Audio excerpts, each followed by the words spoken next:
Hi guys, naglaboy ako ngayon. Naghahanap ako ng thrift store. Ayan. So nag-commute ako. Sinay ko, ito yung pinakamalapit na thrift store dito sa lugar namin. So 33rd Street, dire-diretso. Ayan. Isang sakay lang ng bus. Ayan. Titingin ako anong mabibili ko. So ayan guys. Pasok tayo dito.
Hi guys, so dumaan muna ako dito sa Tim Hortons na kape muna.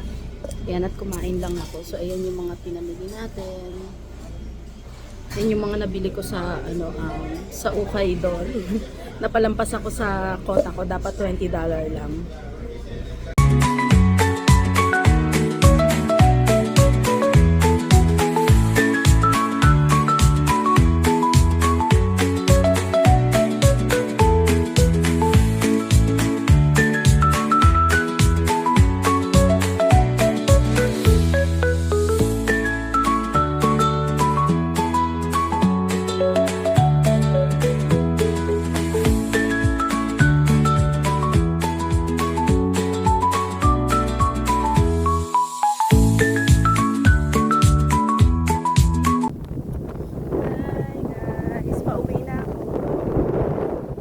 Nag-enjoy ako talaga umaboy at mamili ng kung ano-ano, anik-anik.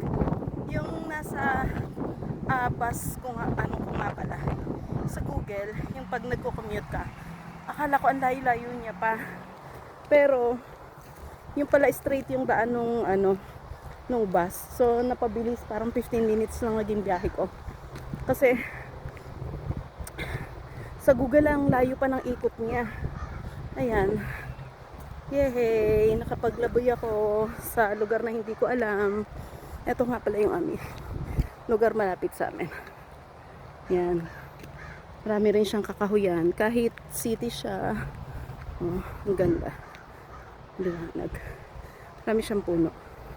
Ayun nga pala yung apartment. Malapit na. Hindi alam ni Daddy. Naglaboy ako. Ito ang guys, ito yung nabili ko. Yan. Mukhang bago pa siya. For $2. Worth it ba yan? Si $2. Tapos ito, $1.